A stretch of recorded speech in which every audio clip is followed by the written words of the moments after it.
Acababa de apagar el viejo televisor que tengo en el salón. El aparato, con su pantalla ya opaca y los botones flojos, todavía chisporroteó un instante antes de quedar en silencio. Afuera, en la calle, se escuchaba el rugido de unas motos. Eran los muchachos del barrio, esos que acostumbran a dar vueltas a esas horas como si no existiera el día siguiente. Yo suspiré, apagué el cigarro que se consumía en el cenicero y miré la taza a medio terminar de café de olla. El vapor ya se había disipado, pero el olor a canela aún flotaba en el aire. El reloj de pared dio la 1 de la madrugada con ese sonido metálico que retumba en toda la casa. Me estiré dispuesto a irme a la recámara cuando, de repente, escuché un golpe fuerte en la puerta. Al principio pensé que era un ruido de la calle, pero pronto se repitió, más intenso, desesperado. Los perros de la vecina comenzaron a ladrar furiosos, como si también sintieran el desespero que traía ese golpeteo. La lámpara del porche se sacudía con el viento, proyectando sombras que iban y venían por la pared. Me quedé inmóvil un instante, con el corazón acelerado, tratando de entender quién podía buscarme a esa hora. Tomé mi lámpara de mano, un viejo hábito de mis tiempos de policía, y avancé hacia la puerta. Los golpes no paraban, se hacían más apremiantes, como si la persona al otro lado estuviera a punto de derrumbarse. Y entonces la escuché, una voz quebrada, temblorosa, que apenas alcanzó a decir, «Papá, ábreme, por favor». El alma se me fue al suelo. Reconocí de inmediato esa voz. Era Mariana, mi nuera. No dudé un segundo más. Giré la llave, quité el seguro y abrí la puerta. Se abrió con un chirrido, y lo que vi me dejó helado. Mariana se desplomó en el umbral, con la ropa rota, el cabello hecho un nudo, la cara hinchada por los golpes. Tenía el labio partido, un ojo amoratado y la piel de la mejilla enrojecida como si hubiera recibido un puñetazo directo. Me agaché de inmediato y la levanté con cuidado. Mi camisa blanca absorbió la sangre fresca que todavía corría de la herida en su boca. Sentí su cuerpo temblando, rígido de dolor. «Hija», alcancé a murmurar con un nudo en la garganta. La llevé al sofá de la sala y encendí la lámpara del techo. La luz amarillenta iluminó su rostro destrozado. Corrí a la cocina, mojé un trapo limpio con agua fría y regresé. Se lo pasé suavemente por la frente y las mejillas. Ella se encogió, llevándose las manos al vientre. «¿Qué te pasó?», pregunté, aunque en el fondo ya lo sabía. Su respiración era corta, agitada, y olía a alcohol, mezcla de tequila barato y lágrimas secas. Le ofrecí un poco de agua de botella, pero apenas pudo tragar un sorbo. Volvía a estremecerse una y otra vez, como si reviviera el golpe en cada respiración. Regresé a la cocina y tomé otro trapo, esta vez seco, para envolverle las manos.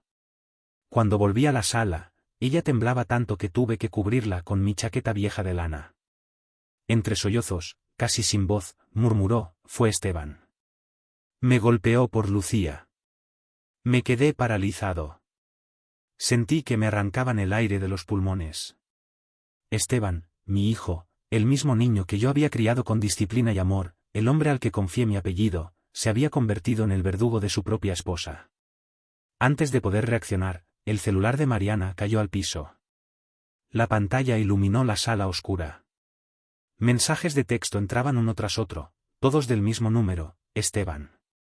Los leí de reojo, «Si hablas, lo pierdes todo». Había 12 llamadas perdidas, todas recientes. Mariana se abalanzó sobre el teléfono y me lo quitó de las manos con desesperación. Negó con la cabeza, con los ojos llenos de pánico. No quería que yo siguiera leyendo. Me acerqué a la ventana, corrí las cortinas y apagué la luz principal. No quería que nadie desde la calle supiera lo que ocurría dentro. Sentí un escalofrío. Podía ser que Esteban estuviera vigilando desde algún lado. Fui al patio, abrí la llave del grifo y me lavé las manos manchadas de sangre. El agua fría me devolvió un poco de control, aunque el corazón seguía latiendo con furia. Entonces escuché la voz de mi vecina, doña Camila, que desde su ventana al otro lado de la calle preguntó, «¿Todo bien, don Ignacio?». Oí golpes en su puerta. Me volví apenas un instante y le hice una seña con la mano. «Mañana le explico, doña Camila». «Gracias». Ella asintió, aunque su rostro reflejaba preocupación. Se retiró y apagó la luz de su casa. Regresé a la sala. Mariana estaba encogida en el sofá, cubierta hasta la barbilla con mi chaqueta. La lámpara tenue iluminaba sus lágrimas. No podía dejarla así. En ese momento pasó un taxi por la calle. Sus luces atravesaron la ventana y me hicieron reaccionar. Era imposible esperar hasta la mañana. Su estado era grave y cada minuto podía empeorar. Me incliné hacia ella, tomé su mano fría y le dije con firmeza, vamos al hospital ahora mismo. No hay tiempo que perder. Ella asintió débilmente, apenas moviendo la cabeza. Fui por mi maletín viejo. Metí un par de documentos, un poco de dinero en efectivo y un cambio de ropa. Cuando regresé, ella intentaba ponerse de pie, pero las piernas le fallaban. La sujeté del brazo, la ayudé a levantarse y juntos nos dirigimos a la puerta. Afuera, el aire de la madrugada estaba impregnado del olor a tierra húmeda y a gasolina. Los perros aún ladraban a lo lejos, y la ciudad, aunque dormida, parecía observarnos en silencio. Levanté la mano y detuve al taxi que volvía a pasar.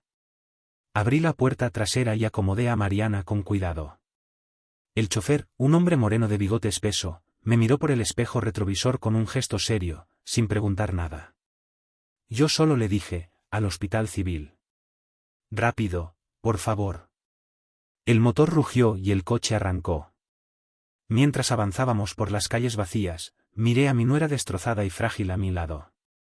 En ese momento sentí que algo en mí se rompía para siempre. Ya no era solo un padre herido por la traición de su hijo, era un hombre que debía convertirse en el escudo de quien pedía auxilio en medio de la noche. Llamé al servicio de taxi que siempre me había sacado de apuros. Conocía al chofer desde hacía años. Sabía que a cualquier hora de la madrugada podía marcarle y él vendría sin hacer preguntas. Con voz firme, aunque la garganta se me cerraba, le dije, necesito que vengas ya. Es urgente. Mientras esperaba, regresé a la sala. Mariana estaba recostada en el sofá, con la cara hundida entre los cojines, respirando a intervalos cortos. Tomé un rollo de gasas del botiquín que guardo en la cocina y me arrodillé junto a ella. Con sumo cuidado, empecé a limpiar la sangre reseca en la comisura de sus labios. El algodón se tiñó de rojo oscuro al primer roce. Ella se estremeció y soltó un gemido. Cuando intenté acomodarle la blusa para revisar mejor, vi cómo se encogía, abrazándose el vientre. Levanté apenas el borde de la tela y quedé helado. Tenía un moretón enorme del tamaño de la palma de mi mano, con tonalidades moradas y verdosas. Pasé el algodón muy despacio, y en cuanto rocé la piel, ella gritó bajo, mordiéndose los labios para contenerse. Perdona, hija, dije en un murmullo, pero tenemos que llevarte ya. Fui a mi recámara, abrí el closet y saqué mi viejo maletín de cuero. Dentro guardé lo primero que pensé que podríamos necesitar, un par de camisas, los documentos de identificación, algo de dinero en efectivo y una botella de agua. Cerré con fuerza la cremallera y regresé. El claxon del taxi sonó afuera. Salí rápido al patio y vi los faros iluminando la fachada. Volví a entrar y ayudé a Mariana a levantarse. Apenas podía sostenerse. Puse su brazo sobre mis hombros, y casi cargándola, la conduje hasta el coche. El chofer, un hombre moreno de bigote canoso, bajó la mirada en cuanto vio el estado de Mariana. No dijo nada, solo abrió la puerta trasera. Cuando arrancó, vi por el retrovisor cómo sus ojos nos observaban con preocupación. La ciudad a esa hora parecía un escenario fantasma. Pasamos frente a varios puestos de tacos que aún tenían la plancha encendida. Hombres con cerveza en la mano volteaban a vernos mientras masticaban. Algunos hicieron un gesto de lástima, otros se limitaron a seguir riendo. Yo no apartaba la vista de mi nuera, que temblaba bajo mi chaqueta. En un momento, Mariana recostó la cabeza en mi hombro y susurró con un hilo de voz, «Perdóname, papá. No pude más». «No digas nada», le respondí, acariciándole el cabello húmedo de sudor. «Ya estás conmigo y no te voy a soltar». Le pedí al chofer que acelerara. El motor zumbaba mientras cruzábamos avenidas vacías, iluminadas apenas por faroles anaranjados. Al fondo, el letrero azul con letras rojas del Hospital Civil de Guadalajara apareció como un faro en la oscuridad. El taxi se detuvo frente a la entrada de urgencias. Bajé rápido, pedí ayuda a los camilleros que estaban de guardia. 2 enfermeros se acercaron con una camilla metálica. Les expliqué que era víctima de violencia doméstica y que necesitaba atención inmediata. Mariana apenas podía hablar. Sus ojos se cerraban y abrían con dificultad. Tranquila, hija, aquí te van a cuidar, le repetía mientras la acomodaban en la camilla. Entramos al pasillo iluminado con luces frías de neón. El eco de los pasos y el olor a desinfectante me golpearon la memoria. Me recordó a los turnos nocturnos cuando yo llevaba heridos al hospital en mis años de policía. La doctora de guardia, una mujer de bata blanca y cabello recogido, se presentó como doctora Jimena. Me miró directo a los ojos. ¿Qué pasó? Un accidente, no, contesté sin rodeos, violencia doméstica. Ella asintió con seriedad y dio instrucciones rápidas al equipo. Una enfermera le quitó la chaqueta y la blusa a Mariana. Al descubrir los brazos aparecieron nuevas marcas, moretones alargados en los bíceps, raspaduras en las muñecas, como si la hubieran sujetado con fuerza. Yo apretaba los dientes conteniendo la rabia. La enfermera tomó notas, y yo tuve que entregar mi identificación para firmar el ingreso. También pagué un anticipo en la ventanilla. Las manos me temblaban mientras sacaba los billetes. Mientras tanto, hicieron placas de rayos X, análisis de sangre y una ecografía abdominal. El pasillo estaba lleno. En la sala de espera había una mujer mayor con oxígeno, un joven con la pierna vendada por un accidente de moto y un padre con su niño que tosía sin parar. Nadie hablaba, todos miraban de reojo, cada uno cargando su propia angustia. Me senté en una de las bancas de metal, incómodas y frías. El tiempo parecía no avanzar. Miraba el reloj de pared y cada minuto pesaba como una hora. De pronto, el celular en mi bolsillo vibró. Un número desconocido parpadeaba en la pantalla. Contesté sin pensarlo, y al otro lado escuché una respiración pesada y luego una risa contenida. Era a él. Era a Esteban. No dijo palabra, solo rió y colgó. Me quedé helado con el teléfono en la mano, apretándolo hasta que los nudillos se me pusieron blancos. Volvió a sonar, otro número extraño. Esta vez no contesté. Supe que era su manera de hostigarme. Cerré los ojos un momento y recé en silencio para tener paciencia. Finalmente, después de lo que parecieron horas, la doctora salió con el expediente en la mano. Se acercó, me habló en voz baja, no tiene fracturas, pero los hematomas son graves. Puede haber daño interno en tejidos blandos. Necesita reposo y seguimiento médico. ¿Se va a recuperar?, pregunté con un hilo de voz. Sí, con cuidado, pero lo importante es que denuncien. Con este informe hay base para un proceso legal. Me entregó un sobre con copias del parte médico. Lo recibí como si fueran documentos sagrados. Le agradecí con un apretón de manos. Entré de nuevo a la sala donde Mariana descansaba. Tenía una vía en el brazo y la respiración más tranquila. Me acerqué a la cabecera y le acomodé una manta. Le susurré, ya pasó lo peor, hija. Estás en buenas manos. Al salir, el cielo comenzaba a aclararse. Se escuchaban los primeros pregones de la mañana, tamales calientes, tamales oaxaqueños. Un autobús pasó frente al hospital con pocos pasajeros. La ciudad despertaba mientras yo apenas sentía que comenzaba mi batalla. Volvimos al taxi. El mismo chofer nos esperaba paciente, recargado en el volante. Ayudé a Mariana a subir con cuidado. Ella se acomodó recostada contra la ventana. El viaje de regreso fue silencioso, interrumpido solo por el sonido de los claxones de los primeros camiones y el canto de los pájaros. Al llegar a mi casa, abrí la puerta de la habitación junto a la cocina. Extendí sábanas limpias, preparé una almohada baja y puse un vaso con leche tibia sobre la mesa de noche. La ayudé a acostarse, le acomodé las mantas y esperé hasta que el sueño la venció. Cuando por fin quedé solo, me senté en la sala, encendí la lámpara pequeña y abrí el sobre con el informe médico. Repasé cada página con los ojos vidriosos, tratando de no pensar demasiado en cada palabra escrita: hematomas múltiples, contusión abdominal, lesiones compatibles con agresión física. El celular volvió a vibrar sobre la mesa. Nuevos mensajes entraban uno tras otro. Tomé el aparato, leí la pantalla, amenazas de Esteban. No necesité abrirlos todos. El contenido era el mismo veneno. Lo dejé de lado, apagué el sonido, apoyé la cabeza en las manos. Sentí un peso insoportable en los hombros. Afuera, el sol terminaba de salir, y yo entendí que nada volvería a ser igual en nuestra familia. El amanecer llegó con un aire fresco que se colaba por las rendijas de las ventanas. Afuera se escuchaba el pregón de un panadero, pan dulce, conchas recién hechas, calientitas. Ese canto callejero me recordó a los días más tranquilos de mi vida, cuando todo parecía normal. Pero aquella mañana nada era igual. Yo apenas había dormido un par de horas sentado en la silla de la sala, vigilando que Mariana descansara en la habitación junto a la cocina. Me levanté despacio, fui a la estufa y calenté agua en el pocillo de barro. Preparé un café de olla con canela y piloncillo. El aroma llenó la cocina, pero lo tomé a sorbos rápidos, sin disfrutarlo. La ansiedad me tenía el estómago revuelto. Salí al porche a tomar un poco de aire. El cielo se iluminaba con tonos rosados y anaranjados. Mariana seguía dormida, la puerta de su cuarto cerrada, respirando con dificultad. Al otro lado de la calle vi a doña Camila, mi vecina de toda la vida. Estaba barriendo su banqueta con una escoba de palma. Cuando levantó la vista y me reconoció, levantó la mano en un saludo discreto.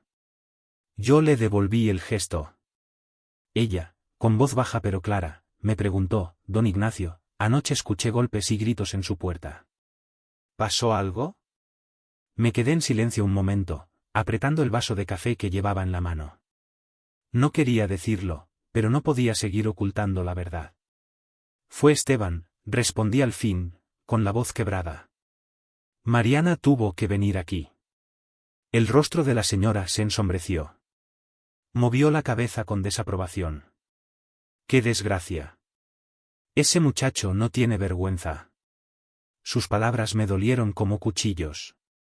Yo mismo había criado a Esteban, había trabajado día y noche para darle estudios, un techo y un apellido limpio.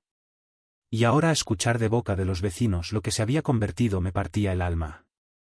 En ese momento recordé que doña Camila había instalado cámaras de seguridad hace un par de meses, después de que asaltaran una casa en la esquina. «Doña Camila», le dije, acercándome un poco, «¿su cámara grabó algo anoche?» Ella arqueó las cejas sorprendida. «Creo que sí». «Déjeme revisar». Sacó su celular del delantal y abrió la aplicación de las cámaras. Movió el dedo sobre la pantalla y adelantó la grabación hasta la madrugada. Me mostró la imagen, la calle vacía, la luz del poste iluminando el portón de mi casa. De pronto apareció Mariana en la imagen a 1:03 de la madrugada. Corría tambaleante con el cabello suelto, la ropa rota y golpeaba desesperada la puerta de mi casa.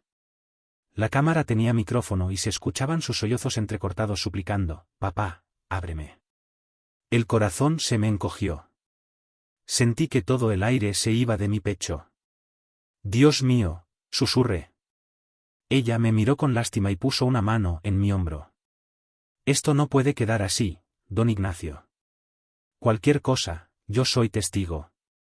Saqué mi celular y grabé directamente la pantalla mientras ella reproducía el vídeo. Después le pedí permiso para guardar una copia en un USB que llevaba en mi bolsillo.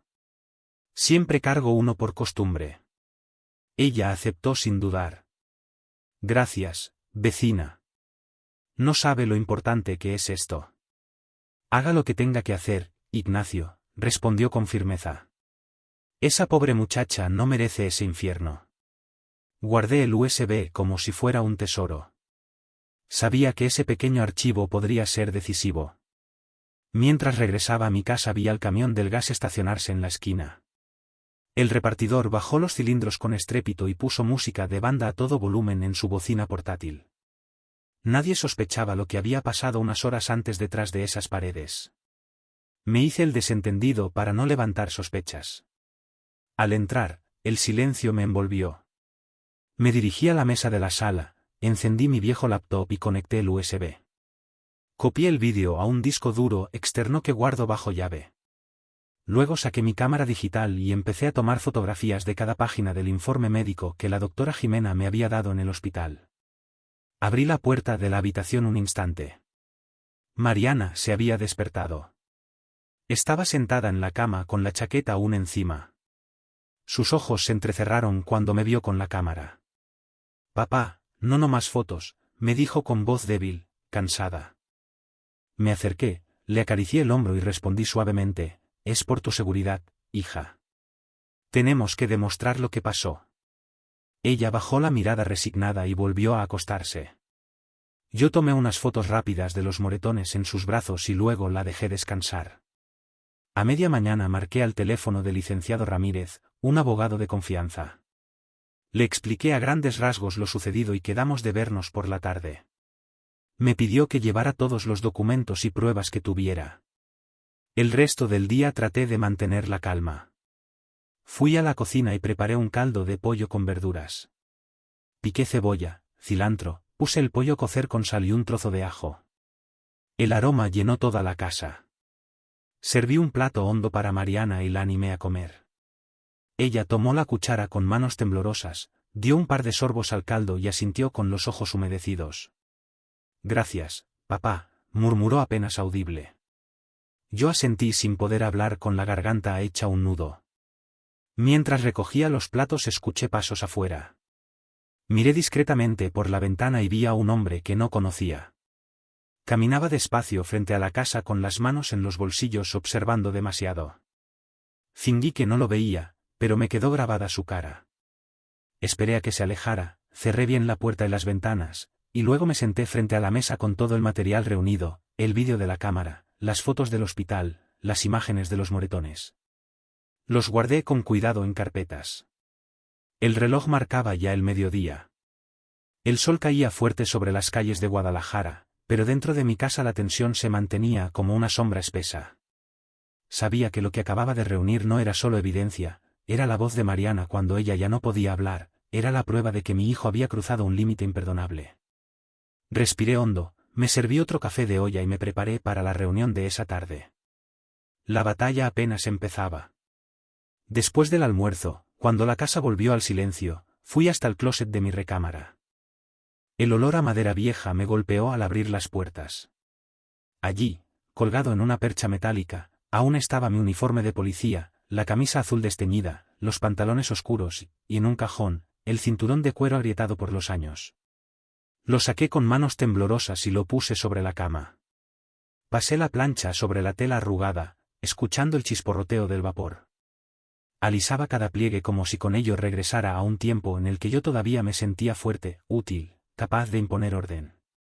Me vestí despacio, abrochando cada botón con cuidado. Ajusté el cinturón, sentí la presión en la cintura y me miré en el espejo. Era el mismo hombre de siempre, pero con el peso de 65 años y una vida marcada por cicatrices invisibles. En la mesa del comedor coloqué los documentos y pruebas que había logrado reunir. Los fui ordenando uno x uno como si fueran piezas de un rompecabezas que empezaba a mostrar la figura completa de la verdad. Primero, las fotografías de las heridas de Mariana, su rostro amoratado, sus brazos con marcas de dedos clavados en la piel. Luego, el informe de la doctora Jimena con las palabras frías que confirmaban lo que yo ya sabía, agresión física. Finalmente, el vídeo de la cámara de doña Camila donde la voz quebrada de mi nuera pedía auxilio en plena madrugada. Todo eso lo guardé con cuidado en mi viejo portafolio de cuero marrón. Ese portafolio me había acompañado en decenas de operativos cuando era policía, cargando órdenes de cateo, mapas y reportes. Ahora llevaba la historia más dolorosa de mi vida, la traición de mi propio hijo. Tomé el teléfono y marqué el número del licenciado Ramírez. Cuando respondió su voz sonó serena pero alerta. Licenciado, tengo pruebas. Nos vemos en su oficina a las 5. Perfecto, Ignacio, dijo él. Tráigalo todo y no le muestre nada a nadie. La discreción es vital. Colgué y respiré hondo. Sabía que estaba dando un paso sin retorno. Por la tarde, antes de salir, decidí poner a salvo a Mariana. Crucé la calle con ella despacio, sosteniéndola del brazo. Doña Camila abrió la puerta de su casa y nos recibió con un abrazo. Aquí estarás segura, hija, le dije a Mariana. La policía va a rondar. En ese momento apareció comandante Rosales, un viejo compañero de la corporación. Pasaba en su patrulla, me reconoció y detuvo el vehículo. Bajó la ventanilla. Ignacio, ¿todo bien? Me acerqué y le entregué un sobre manila con una copia del vídeo y el informe médico. Por si me pasa algo, hermano. Rosales me miró con seriedad, asintió y dijo, tú tranquilo. Yo pondré a mis muchachos a dar rondines. Nadie va a tocar esta calle sin que lo sepamos. Agradecí con un gesto y volví a mi casa. Guardé silencio mientras preparaba mis cosas para la reunión con el abogado. Encendí el coche y tomé rumbo hacia el centro. Al llegar cerca del mercado de Tonalá, el tráfico estaba pesado. Entre los autos reconocí, estacionada en la acera, la camioneta plateada de Esteban. El corazón me dio un vuelco. Bajé la velocidad, disimulé, y con un movimiento rápido, saqué el teléfono para fotografiar las placas. Luego giré hacia otra calle lateral evitando que alguien pudiera seguirme. Sentía en la nuca esa tensión de estar vigilado. Llegué finalmente a la oficina del licenciado Ramírez. En la penumbra acogedora del salón, donde el aire aún danzaba con el eco de voces televisivas extintas, apagué la vetusta caja parlante. La pantalla, otrora ventana a mundos lejanos, yacía ahora opaca, como un ojo cansado que se niega a abrirse. Los botones, lánguidos bajo mis dedos, emitieron un último estertor chispeante antes de rendirse al silencio sepulcral. El afuera, sin embargo, no callaba.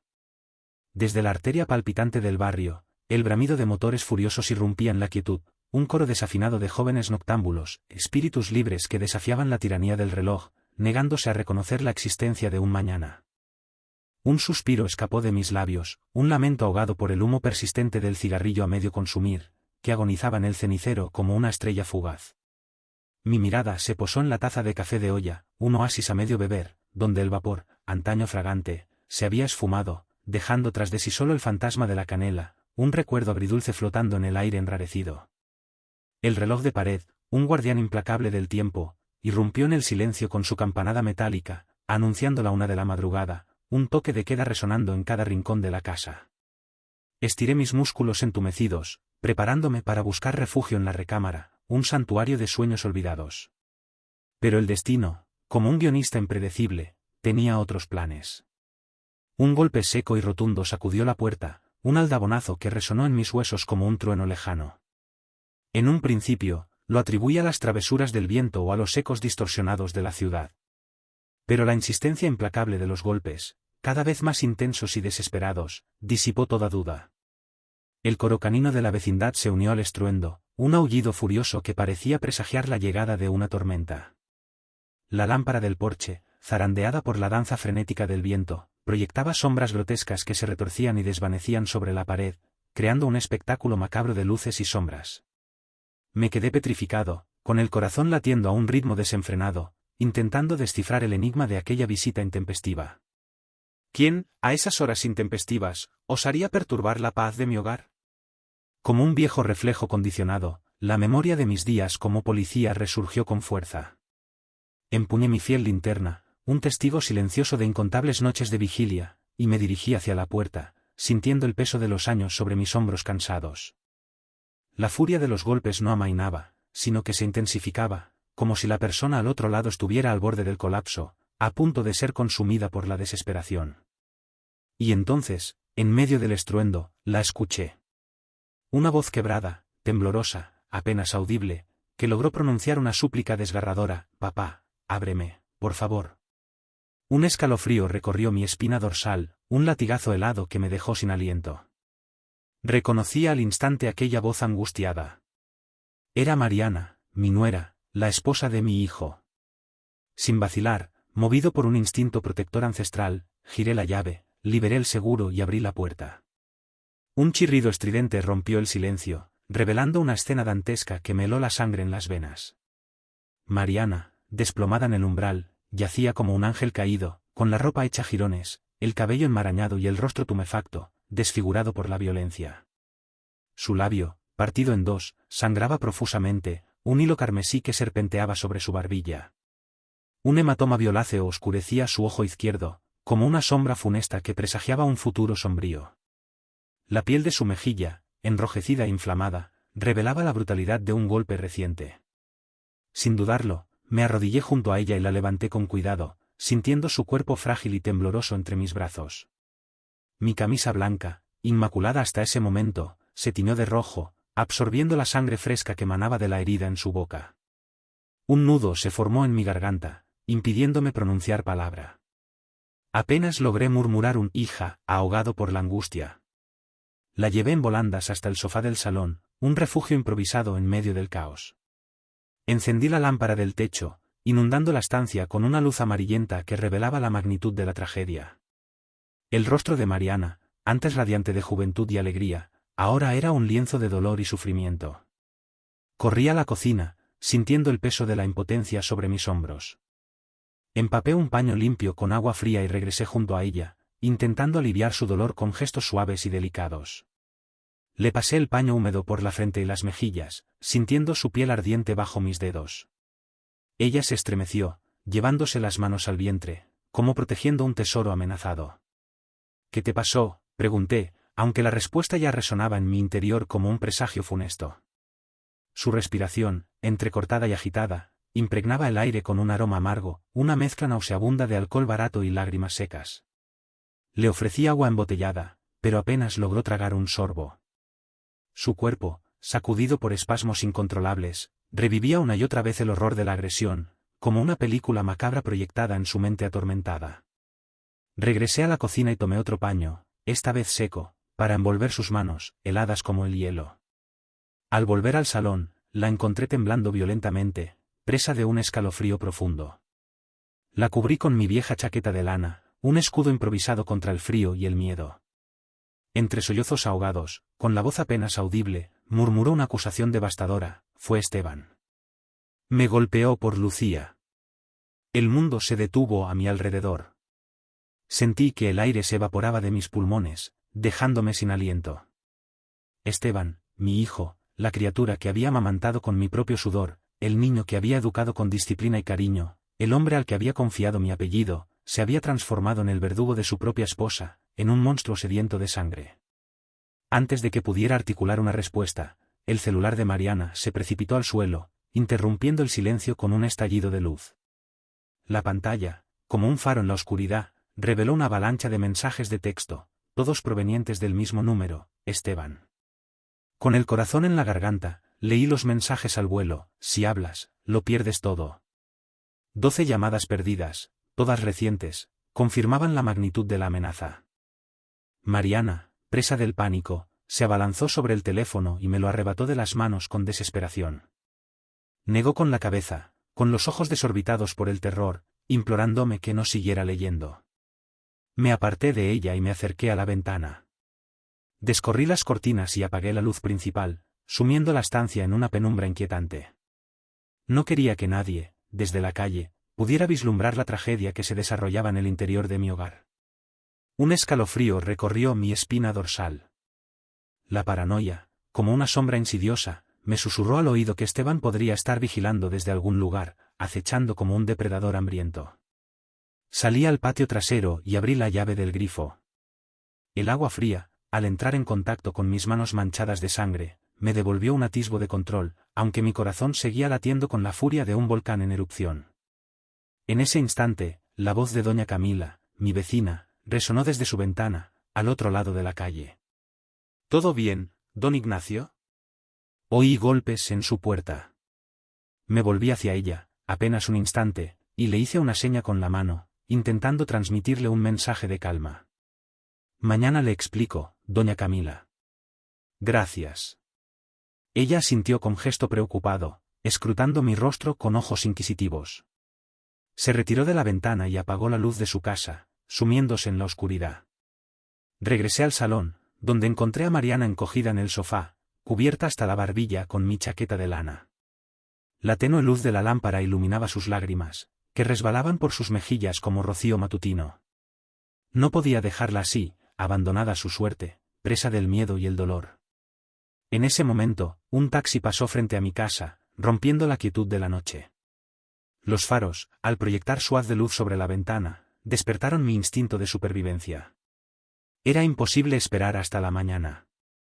La gravedad de su estado exigía una acción inmediata. cada minuto que pasaba aumentaba el riesgo de complicaciones. Me incliné hacia ella, tomé su mano fría y temblorosa entre las mías y le dije con voz firme y decidida, «Vamos al hospital ahora mismo. No hay tiempo que perder». Ella sintió débilmente, apenas moviendo la cabeza, como una marioneta sin hilos. Me levanté y corrí a mi recámara en busca de mi viejo maletín, un compañero inseparable de incontables viajes. Metí un par de documentos importantes, algo de dinero en efectivo y un cambio de ropa, previendo una larga espera en el hospital.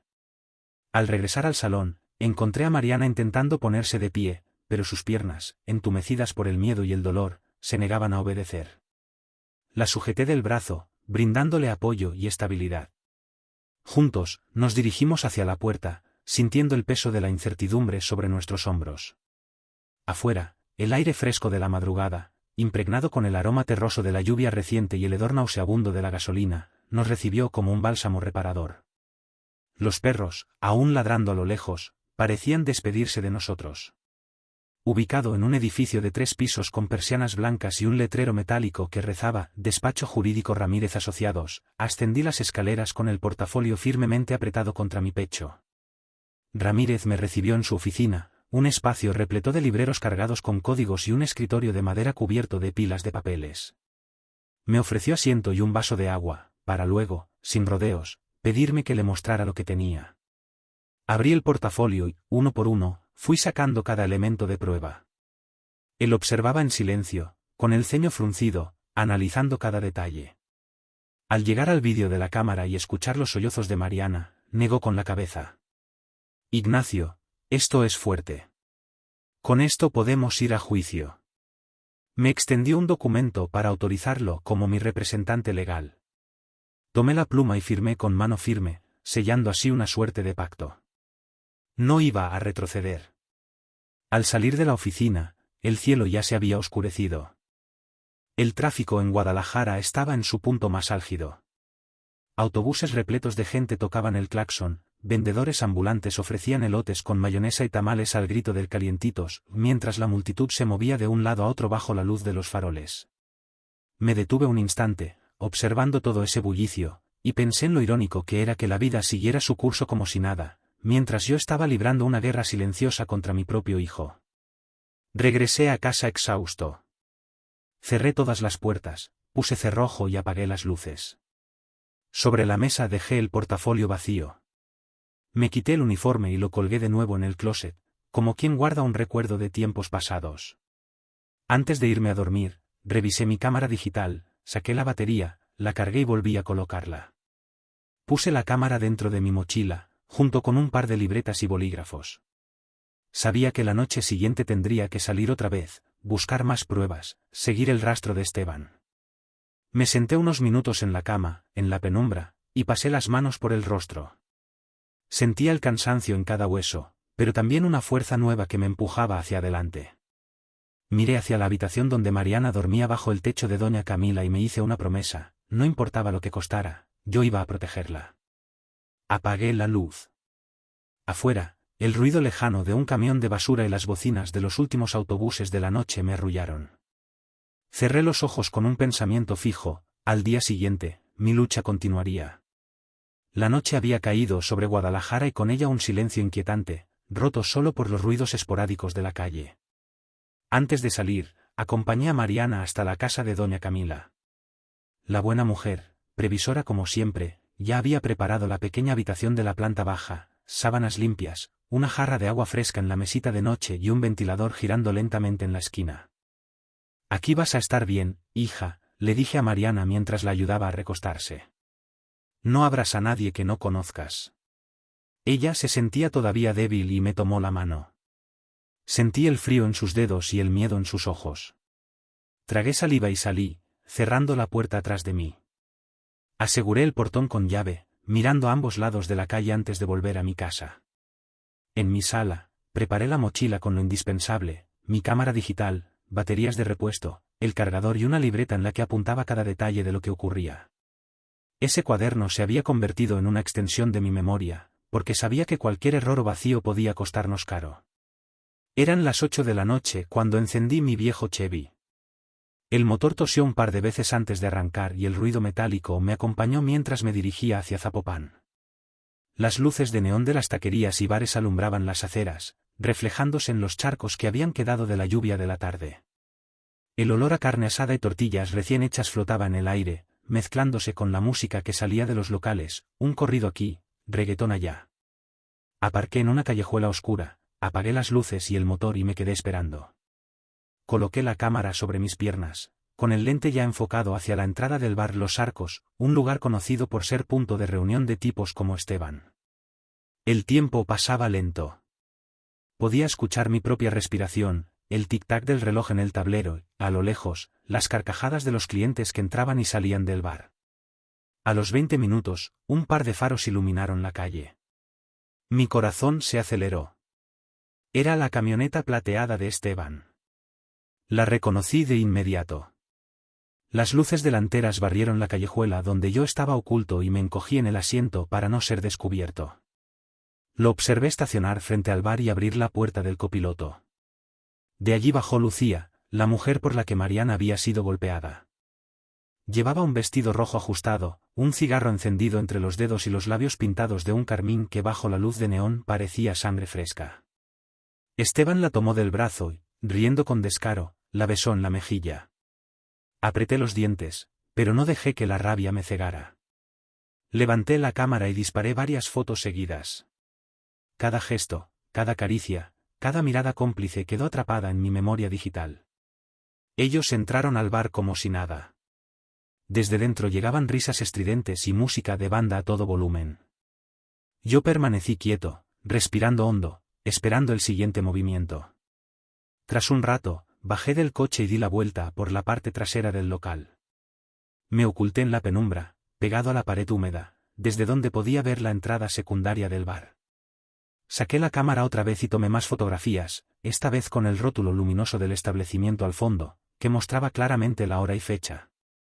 Necesitaba pruebas irrefutables. Una hora más tarde, la pareja salió tambaleándose, riendo y abrazándose. Subieron de nuevo a la camioneta y arrancaron en dirección al centro. Encendí el motor de mi Chevy y lo seguí a una distancia prudente. El trayecto fue corto. En pocos minutos llegaron a un motel de luces rojas parpadeantes en la avenida Hidalgo. El letrero de neón titilaba la palabra habitaciones en letras gigantes. Aparcaron, bajaron del vehículo y caminaron de la mano hasta la recepción. Ella se apoyaba en él y él, con la otra mano, sacaba dinero del bolsillo. Sentí un puñal atravesándome el pecho. Era mi hijo, mi propio hijo, comportándose con una mujer que no era su esposa, como si no existiera nada más en el mundo. La traición tenía rostro, tenía fecha, tenía lugar. Levanté la cámara y tomé más fotografías. Mis manos temblaban, pero no dejé de disparar. Necesitaba que cada instante quedara registrado. La rabia me hacía apretar el botón una y otra vez, hasta que el obturador sonaba como un latido furioso en la noche. Cuando entraron al motel, bajé la cámara y me quedé quieto unos segundos, mirando la fachada iluminada. No me permití llorar, aunque las lágrimas amenazaban con salir. Sabía que esas imágenes no eran solo un golpe para mí, sino la salvación de Mariana. Regresé a mi coche y conduje de vuelta a casa. El camino de regreso fue largo y silencioso. Pasé frente a tienditas aún abiertas, puestos de tacos en las esquinas, jóvenes en bicicletas, pero yo apenas veía nada. Todo era un borrón mientras repetía en mi cabeza, esto servirá de prueba. Esto servirá para salvarla. Al llegar, cerré con llave todas las puertas y ventanas. Fui directo a la mesa, encendí mi viejo laptop y conecté la cámara. Transferí todas las imágenes y las guardé en una carpeta protegida con contraseña. Después, copié los archivos en un disco externo que escondí en un compartimento secreto del closet. El cansancio me golpeaba, pero la adrenalina no me dejaba descansar. Imprimí algunas de las fotos en mi impresora uno a uno, escuchando el zumbido del aparato mientras la tinta dibujaba la vergüenza de mi hijo sobre el papel fotográfico. Al tener las imágenes en mis manos, las observé en silencio. Allí estaba él, sonriendo, abrazando a otra mujer, mientras su esposa yacía en mi casa, marcada por los golpes. Guardé las fotos impresas en un sobre manila y lo puse dentro del portafolio de cuero. Mañana se las mostraría al licenciado Ramírez. Apagué la computadora, pero no las luces. Me quedé sentado en la mesa, con las manos apoyadas sobre el portafolio, como si al soltarlo alguien pudiera arrebatármelo. La madrugada avanzaba, el reloj marcaba las 3. Finalmente, me obligué a ir a la cama. Antes, revisé una vez más la cámara, cambié la batería por una cargada y la metí en la mochila. Apagué la lámpara y me recosté, pero mis ojos permanecieron abiertos en la oscuridad. En mi pecho, la rabia y el dolor se mezclaban con una certeza amarga. Cada imagen que había tomado era una daga clavada en mi corazón, pero también el arma que podía darle justicia a Mariana. Esa noche, la sombra de la verdad cayó sobre mí y ya no hubo vuelta atrás. El amanecer me sorprendió sentado en la mesa de la cocina, con los ojos enrojecidos por la falta de sueño. Afuera, la calle ya empezaba a moverse. Escuché el pregón que tantas veces había acompañado mis mañanas, tamales huastecos calientes, de rajas, de mole. Me levanté, abrí la ventana y el olor del nistamal recién cocido entró de golpe. Compré uno de rajas al vendedor que empujaba su carrito, le di unas monedas y me lo comí casi sin saborearlo, de pie, con la mente puesta en otra cosa. Después, me puse una chaqueta ligera, metí mi portafolio en el coche y tomé rumbo al registro público de la propiedad. Había decidido verificar personalmente algo que me rondaba la cabeza desde hacía días: ¿qué más podía haber hecho Esteban para asegurarse de que Mariana quedara indefensa? El edificio del registro se levantaba gris y serio en pleno centro de Guadalajara. Entré y el murmullo de la gente en las ventanillas me recordó viejas épocas en las que yo mismo había acompañado a conocidos a resolver trámites. Al acercarme al mostrador de atención, vi a un rostro conocido, Ramiro Alcázar, un funcionario con el que me había topado varias veces en mis años de servicio. Tenía el cabello más canoso, pero los mismos ojos atentos de siempre. Cuando leyó mi nombre en el formulario, frunció el ceño y me dijo en voz baja: Ignacio, ven conmigo. Hay algo raro. Lo seguí por un pasillo estrecho hasta su oficina, un espacio pequeño con archivadores metálicos hasta el techo. Cerró la puerta, sacó una carpeta y la dejó frente a mí. Mira esto. Abrí la carpeta y casi se me cayó de las manos. Era un expediente de transferencia de propiedad. La hacienda Valdez, aquella que había pertenecido a mi familia por generaciones, figuraba ahora a nombre de Lucía Carrillo. Sentí un mareo, pero seguí leyendo. Lo peor fue cuando vi las firmas. Allí estaba mi nombre, Ignacio Valdez, escrito con torpeza, como una mala imitación, y también el de Mariana. Ni una ni otra coincidían con nuestras rúbricas reales. Aún así, al pie del documento se veía un sello oficial fresco, inconfundible. El trámite estaba inscrito en los registros. Esto es imposible, murmuré con la voz quebrada. Ramiro me miró con seriedad, bajando el tono. Tu hijo Esteban trajo estos papeles. Dijo que era un trámite familiar. Nadie dudó porque venía con todo en regla. Apoyé las manos en la mesa para no caerme. La traición se extendía más allá de lo personal, ahora había tocado el patrimonio de la familia. Necesito una copia certificada, le dije, conteniendo la rabia. Ramiro asintió, sacó unas hojas y empezó a imprimir mientras firmaba y sellaba los documentos. Me susurró: ten cuidado, Ignacio. No estás solo en esto. Alguien de aquí lo está ayudando. Tomé los papeles y los guardé en mi portafolio. Al salir de la oficina, sentí las miradas clavadas en mi espalda. 2 empleados jóvenes murmuraban algo, y cuando me giré, apartaron la vista con rapidez. El aire dentro del edificio se volvió pesado. Me marché sin perder tiempo. Afuera, el calor del mediodía ya caía sobre la ciudad. Me detuve en un puesto de la esquina y compré una botella de agua fría. La bebí de un trago, intentando calmar el temblor en mis manos. Sabía que debía actuar con rapidez. En lugar de volver directo a casa, me desvié hacia un cibercafé que encontré cerca. Encendí una de las computadoras, conecté el escáner del lugar y digitalicé todos los documentos falsos. Guardé las copias en un USB propio y también las envié en un correo cifrado al despacho del licenciado Ramírez. Antes de salir, borré el historial y revisé 2 veces que nada quedara en la máquina. Al abandonar el lugar, una sensación me recorrió la espalda. Un coche negro con vidrios polarizados estaba estacionado frente al cibercafé. Al subir a mi Chevy y avanzar, noté que arrancó casi al mismo tiempo. Me siguió por 3 cuadras, manteniendo siempre la misma distancia. Apreté el volante, recordé viejos trucos. Doblé por una calle estrecha, luego por otra, aceleré y finalmente me metí entre el bullicio del mercado San Juan de Dios. El tráfico, los puestos callejeros y la multitud me sirvieron de escudo. Dejé que la gente y los colores me tragaran hasta perder de vista al coche. Solo entonces respiré aliviado.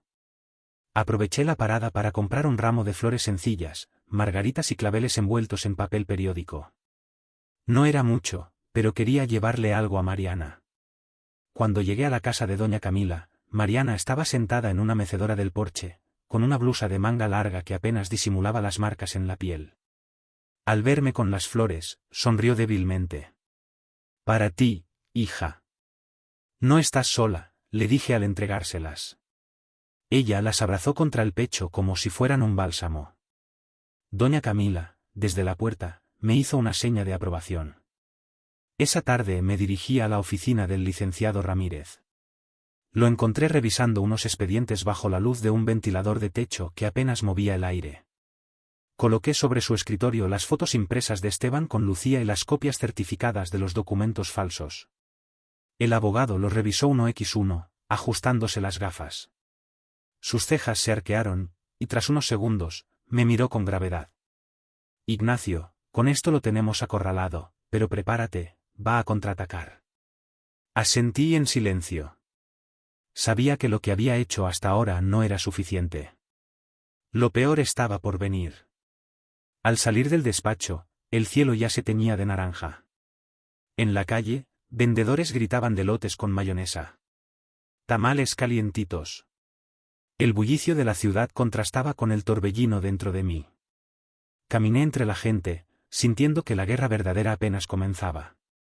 La mañana amaneció pesada en Guadalajara. El calor llegó temprano y el sol caía sin piedad sobre las calles polvorientas. Desde la ventana de mi sala vi cómo el aire se ondulaba sobre el asfalto, como si toda la ciudad ardiera. Sobre la mesa de madera coloqué mi portafolio de cuero. Dentro guardé lo que se había convertido en mi arsenal, las fotografías de Mariana con el rostro marcado por los golpes, el informe médico firmado por la doctora Jimena, la copia certificada de los documentos falsificados en el registro público, las imágenes de Esteban con Lucía en el bar y en el motel, y el vídeo de la cámara de doña Camila. Todo estaba ordenado en carpetas con etiquetas escritas a mano. Me tomé unos minutos para repasarlo una vez más. Cada papel, cada fotografía era un pedazo de verdad que me dolía en el alma, pero que al mismo tiempo me daba fuerza. Llamé un taxi. No quería llevar mi Chevy viejo, su ruido lo delataría a distancia y yo necesitaba llegar sin que Esteban me viera venir. El chofer aceptó el viaje sin muchas preguntas y subí con el portafolio en mis piernas, sujetándolo con ambas manos como si fuera un escudo. Atravesamos el centro de la ciudad. Al pasar por el Parque Revolución, vi a un grupo de ancianos haciendo estiramientos bajo los árboles. A un costado, jóvenes vendían pulseras, calcetas y audífonos piratas sobre mantas extendidas en el suelo. La vida continuaba con normalidad mientras yo iba directo hacia el corazón de un conflicto que me partía en dos. El taxi se detuvo frente a un local con un letrero desgastado, Empeños Valdez. El sol hacía brillar las letras metálicas a medias y las paredes estaban ennegrecidas por el humo de los escapes y el polvo acumulado. Pagué el viaje y bajé.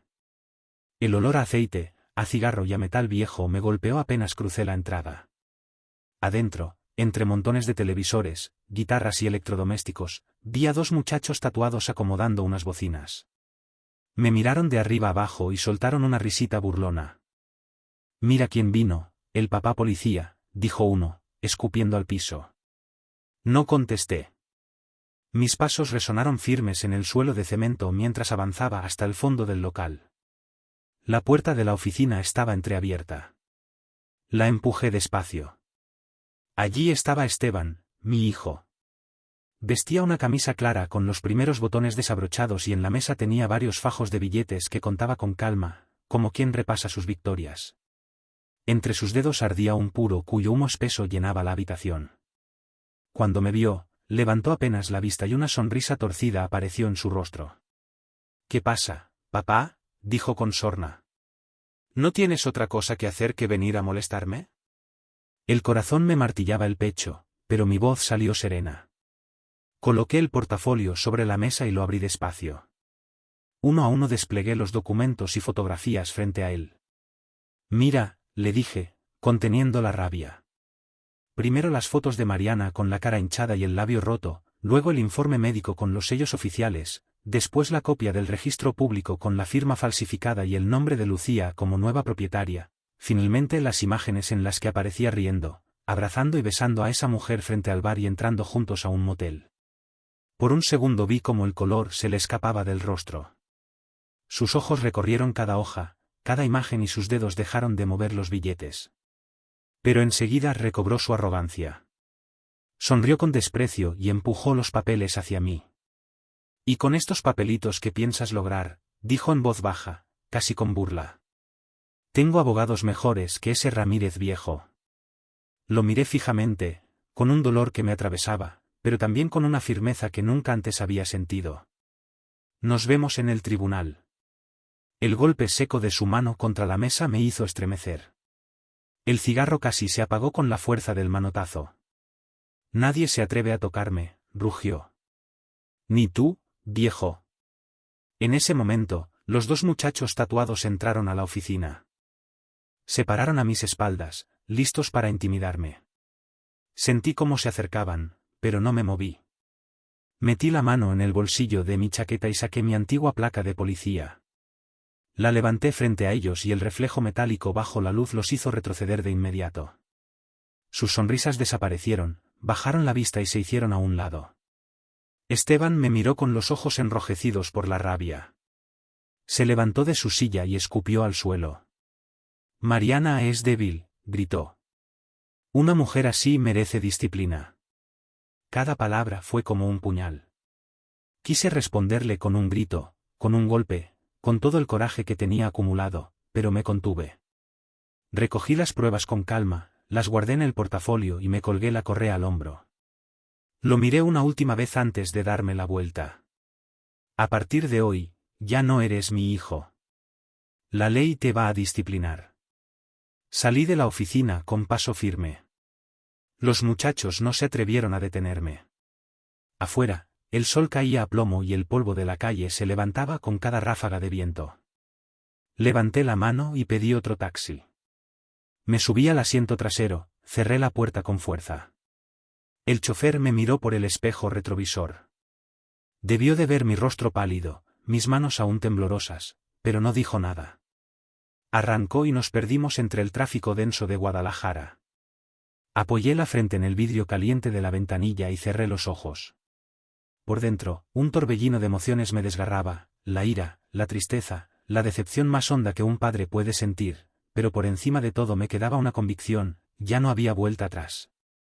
El sol golpeaba fuerte, el polvo se metía por la nariz y aún así, por primera vez en mucho tiempo, sentí que caminaba hacia adelante.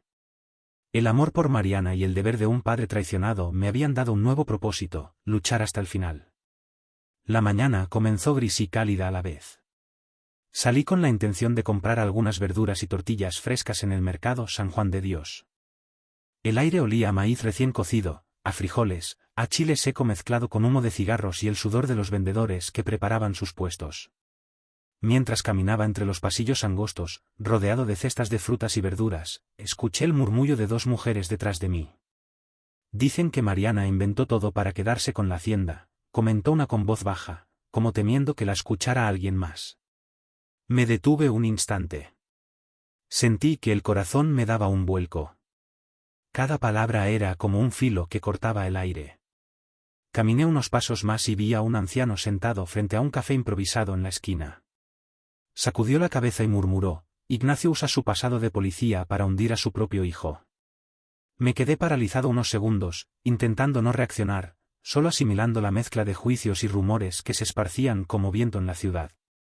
Seguí mi camino, compré lo que necesitaba y regresé a casa sin decir palabra. Al llegar, escuché el timbre del teléfono. Era el licenciado Ramírez. «Ignacio», dijo al otro lado, «Esteban contrató un abogado en Ciudad de México. Presentaron una contrademanda». Mi estómago se encogió. Tomé nota mental: acusaciones de abuso de poder, Mariana acusada de extorsión, amenazas de difamación. Todo lo que estaba haciendo se convertía ahora en un conflicto legal aún más grande. Me dirigí a su despacho de inmediato. Al llegar, abrí los documentos y los revisé con cuidado. Las demandas eran precisas, redactadas para confundir y atacar. Cada línea estaba pensada para desacreditarme a mí y a Mariana. Sentí una mezcla de ira y desesperación, pero también una claridad extraña. Debía mantener la calma, planear cada movimiento con cuidado. Salí del despacho, y caminando por la acera, vi un grupo de jóvenes sentados en un banco de piedra. Me miraban con curiosidad y una sonrisa burlona. El papá contra el hijo: esto se va a poner bueno, comentó uno, señalándome. No respondí. Cada palabra se filtraba en la ciudad como rumor venenoso. Continué mi camino consciente de que los ojos estaban en mí desde todas partes.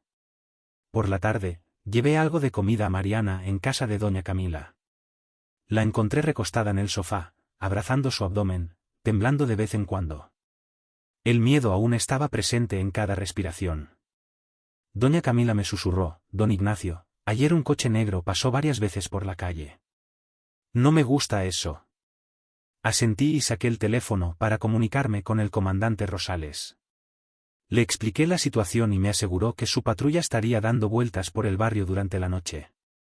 Situado en un edificio de 3 plantas, adornado con persianas blancas que filtraban la luz del sol y un rótulo metálico brillante que anunciaba con orgullo: Ramírez Asociados, abogados, ascendí las escaleras, con el portafolio de cuero apretado contra mi pecho, como si contuviese un tesoro frágil. Al llegar a la planta superior, Ramírez me recibió en su despacho privado, un santuario del saber legal, con librerías que se extendían desde el suelo hasta el techo, repletas de códigos y tratados jurídicos, y un escritorio de madera maciza, desbordado por pilas de papeles que testificaban su dedicación incesante a la profesión. Con un gesto caballeroso, me ofreció asiento, y un vaso de agua fresca, un respiro bienvenido en el calor abrasador de Guadalajara. Luego, con la eficiencia que le caracterizaba, me invitó a exponer mi caso. Muéstreme lo que tiene, dijo, sin andarse con rodeos.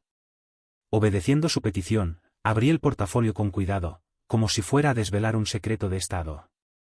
Extraje cada prueba con la delicadeza de un arqueólogo que descubre una reliquia ancestral, mostrándosela una por una. Él, por su parte, observaba en silencio, con el ceño fruncido por la concentración, analizando cada detalle con la mirada crítica de un juez.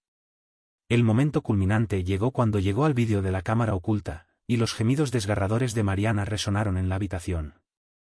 Entonces, Ramírez negó con la cabeza, conmovido por la crueldad de la situación. Ignacio, esto es fuerte, dijo, con la voz cargada de empatía. Con esto podemos ir a juicio. Acto seguido, me extendió un documento legal, solicitando mi autorización formal para actuar como mi representante legal en este proceso. Sin hesitar, tomé la pluma entre mis dedos y firmé con mano firme, impregnando el papel con mi decisión inquebrantable. Era como sellar un pacto sagrado, una alianza indisoluble contra la injusticia. No iba a retroceder, no ahora, no nunca. Al abandonar la oficina de Ramírez, la luz del día había cedido terreno a la oscuridad creciente. El cielo, antes azul y brillante, se había tornado un lienzo negro, salpicado de estrellas distantes. El tráfico en Guadalajara, como una bestia desatada, había alcanzado su punto más caótico. Autobuses atiborrados de pasajeros, como latas de sardinas humanas, tocaban el claxon en un coro desesperado, mientras los vendedores ambulantes, con sus voces rasposas por el uso, ofrecían elotes con mayonesa y tamales al grito del calientitos. Un estribillo familiar en el caos urbano. La multitud, como un río desbordado, se movía de un lado a otro, impulsada por la prisa y la necesidad, bajo la luz amarillenta de los faroles, que proyectaban sombras alargadas y siniestras. En medio de este frenesí, me detuve un instante, absorbiendo la escena en su totalidad. Y pensé en lo profundamente irónico que era que la vida siguiera su curso normal, con sus alegrías y tristezas cotidianas, como si nada grave estuviera ocurriendo, mientras yo estaba librando una guerra silenciosa, una batalla interna, contra mi propio hijo, una lucha que amenazaba con destruirme. Regresé a casa con el alma pesada y el cuerpo agotado. Cerré todas las puertas con cuidado, accionando los cerrojos con un clic metálico que resonó en el silencio de la vivienda. Apagué las luces, sumiendo el espacio en la oscuridad, un reflejo de la sombra que había invadido mi corazón. Sobre la mesa del comedor, dejé el portafolio vacío, un símbolo de la jornada consumada. Me quité el uniforme de trabajo con lentitud, y lo colgué de nuevo en el closet, como quien guarda un recuerdo preciado, un vestigio de tiempos mejores, añorando la época en que la vida era más sencilla y la inocencia aún no había sido manchada. Antes de rendirme al sueño, revisé mi cámara digital con obsesión, el instrumento que se había convertido en mi aliado más fiel en esta cruzada personal. Saqué la batería, la cargué hasta el máximo, y volví a colocarla con un clic satisfactorio. Luego, puse la cámara dentro de mi mochila, junto con un par de libretas y bolígrafos, preparándome para la noche que se avecinaba. Sabía que la noche siguiente tendría que salir otra vez, adentrarme en las sombras para buscar más pruebas, seguir el rastro de Esteban, desenmascarar sus fechorías. Me senté unos minutos en el borde de la cama, sumido en la penumbra, y pasé las manos por mi rostro cansado, intentando aliviar la tensión acumulada. Sentía el cansancio profundo en cada hueso de mi cuerpo, como si hubiera corrido un maratón. Pero, a pesar del agotamiento, sentía también una fuerza nueva, una energía indomable que me impulsaba hacia adelante, alimentada por el deseo de justicia y la necesidad de proteger a Mariana. Miré hacia la habitación contigua, donde Mariana dormía plácidamente bajo el techo protector de doña Camila, y me hice una promesa solemne, no importaba lo que costara, los sacrificios que tuviera que hacer, las dificultades que tuviera que superar, yo iba a protegerla, a defenderla de todo mal, a restaurar su dignidad. Finalmente, apagué la luz, sumiendo la habitación en la oscuridad total. Afuera, en la calle, el ruido lejano de un camión de basura quebrantaba el silencio nocturno, y las bocinas de los últimos autobuses de la noche, como lamentos distantes, me arrullaban con su melancolía. Cerré los ojos, con un pensamiento fijo en la mente. Al día siguiente, mi lucha continuaría, la batalla por la verdad y la justicia se reanudaría con nuevas fuerzas. La noche había caído sobre Guadalajara, extendiendo su manto de silencio inquietante, roto solo por los ruidos esporádicos de la calle, que servirían de banda sonora a mis desvelos. Antes de aventurarme en la noche, acompañé a Mariana hasta la casa de doña Camila, buscando la seguridad y el calor de su hogar. La buena mujer, previsora como siempre, ya había preparado con esmero la pequeña habitación de la planta baja, un refugio seguro para la joven atormentada. Sábanas limpias y blancas como la nieve cubrían el lecho, una jarra de agua fresca, acompañada de un vaso, descansaba sobre la mesita de noche, y un ventilador girando lentamente en una esquina de la habitación prometía aliviar el calor tropical. «Aquí vas a estar bien, hija», le dije a Mariana con voz suave y consoladora, mientras la ayudaba a recostarse, ajustando la almohada para que estuviera cómoda. «No abras a nadie que no conozcas, mantente alerta y cuidado». Ella, aún débil y temblorosa por las secuelas de la agresión, me tomó la mano con fuerza, buscando consuelo en mi presencia. Sentí el frío de sus dedos entrelazados con los míos, y el miedo profundo que se reflejaba en sus ojos llenos de angustia. Tragué. Su voz firme me dio un respiro, pero no era suficiente. Al regresar a casa, un golpe seco en la puerta me hizo girar. Debajo del marco, un sobre marrón. Lo recogí y abrí con sumo cuidado. En su interior, un papel arrugado con una caligrafía torpe rezaba: «Cállate o pierdes a tu nuera». El estómago se me revolvió. Cada palabra era un recordatorio punzante de lo que estaba en juego. Inmediatamente guardé el papel en mi portafolio y lo deposité en la caja fuerte en la recámara. Cada medida de precaución era vital. Esa noche, el sueño me fue esquivo. Me senté en la sala con la lámpara encendida, extendiendo todos los documentos frente a mí, fotos de las heridas, informes médicos, documentos falsificados, fotografías de Esteban con Lucía, y ahora, el papel de amenaza. El silencio era interrumpido por el sonido lejano de una ranchera que se escapaba de un bar al final de la calle, y por los ladridos dispersos de perros nocturnos. Numeré cada carpeta, revisé cada hoja, anoté detalles en mi libreta. Cada gesto, cada fotografía, cada documento era un paso hacia la verdad, pero también un recordatorio del peligro que nos acechaba. Cerca de la medianoche, el teléfono vibró. Era un número desconocido. Contesté con cautela. Del otro lado, solo escuché una risa burlona y luego la llamada se cortó. Mi respiración se aceleró. Sabía quién era, aunque no necesitaba confirmación. Esteban intentaba mantenerme despierto, desestabilizarme. Miré el reloj, 12:45 de la noche. Sentí el pulso firme en mis sienes, la tensión en los hombros. A pesar de todo, me senté derecho, más decidido que nunca.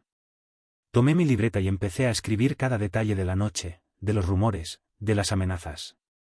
Cada nota era un paso más hacia el día en que Mariana estaría segura y la justicia al fin comenzaría a equilibrar la balanza. El barrio dormía parcialmente, pero para mí la ciudad estaba viva con cada paso que daba en esta batalla silenciosa. No habría vuelta atrás. Cada acción, cada pensamiento estaba dedicado a protegerla y a preparar el terreno para enfrentar a mi propio hijo en el tribunal. Llegué temprano a la oficina del licenciado Ramírez con el sobre que había recogido bajo la puerta. El calor de la mañana aún se pegaba en la piel, y yo me sentía como si cargara un peso más allá del papel. Cada hoja era una amenaza, cada palabra una cadena. Ramírez me recibió sin novedad, me ofreció un café y tomó el sobre con manos tranquilas. Leyó el contenido con el ceño fruncido. Yo lo miraba de reojo, esperando cualquier comentario que pudiera ser útil. Cuando dejó el sobre a un lado, suspiró y dijo con voz medida: «Esto está bien, demuestra que ellos están nerviosos, pero necesitamos algo más contundente. Un testimonio de alguien cercano». Pronunció un nombre y fue como si una puerta se abriera en mi cabeza: Lucía Carrillo. «Si logramos que ella hable, se acabó todo», añadió. Me quedé pensativo todo el resto de la mañana. Sus palabras me dieron vueltas como engranajes. Lucía, la mujer con la que mi hijo se mostraba en público, la que se reía en los bares y se paseaba con descaro. ¿Habría un modo de que ella dijera la verdad en voz alta sin que la masticaran y la escupieran después? ¿Podía confiar en alguien así? Y sobre todo, ¿cómo acercarme sin asustarla y sin que los amigos de Esteban me viesen venir? A mediodía comí poco. La idea no me dejaba. Vestí mi chaqueta más vieja, me puse una gorra para cubrirme del sol y salí sin avisar a nadie. Preferí hacerlo yo mismo. No quería arriesgar que un mensajero dejara rastros. El destino era un bar en Hidalgo del que me habían dicho que Lucía frecuentaba. Música alta, luces crudas, voces que se mezclan con humo y el olor a tequila. Entré y me senté en una mesa apartada en el rincón, donde la penumbra me daba cobertura. Pedí un café negro que me trajeron en un vaso chiquito. Observé a la gente, parejas, hombres solos con sus cervezas, alguna mujer que reía a carcajadas, los camareros moviéndose con soltura entre mesas pegadas. El bar tenía un espejo en la pared que multiplicaba las figuras. Me ayudó a ubicar a Lucía antes de verla entrar. Eran casi las 10 cuando apareció. Caminó con paso seguro, vestido ajustado, labios pintados de rojo y una actitud que buscaba llamar la atención. Pero al acercarse a su mesa, noté su mirada. Detrás de la seguridad había algo áspero, una inquietud que trataba de disimular. Se sentó, recibió saludos y una botella, y empezó a hablar con quien la acompañaba esa noche. Esperé a que el ruido hiciera su trabajo. No quería entrar con aspavientos. Cuando el momento me pareció propicio, me levanté y me acerqué con paso tranquilo. Al llegar junto a su mesa, la vi de cerca, maquillaje corrido en el borde del ojo, un trazo de fatiga que no podía camuflarse con la risa fácil. «¿Quién es usted?», preguntó desconfiada, sin levantar la voz. No le ofrecí mi historia ni reconocí mi rabia abierta. Puse sobre la mesa un sobre grueso que llevaba en el bolsillo interno de la chaqueta. En su interior había una copia de los documentos donde su nombre aparecía como beneficiaria de la hacienda, y una hoja más con un detalle que sabía la haría tragar saliva, un resumen de deudas bancarias a su nombre. No muchas, pero suficientes para hundir a alguien que no tiene respaldo. Me incliné y hablé en voz baja, como quien comparte un secreto peligroso: «Me llamo Ignacio Valdez. Soy el padre de Esteban. Si sigues con él, terminas arruinada. Él no te dará nada, te va a dejar con las deudas y con la mala fama». Ella rió primero, como quien desestima a un viejo cansado, y dio el último sorbo a su tequila. Pero al abrir el sobre y ver las hojas, su rostro cambió. El brillo de la autosuficiencia se apagó por un instante. Sus manos comenzaron a temblar y el vaso se le resbaló, estrellándose contra la mesa. El líquido salpicó el mantel y la escena atrajo miradas. En ese instante, 2 tipos corpulentos que reconocí como parte de la cuadrilla de Esteban cruzaron la puerta y se acercaron con actitud de provocación. Noté la tensión en el aire.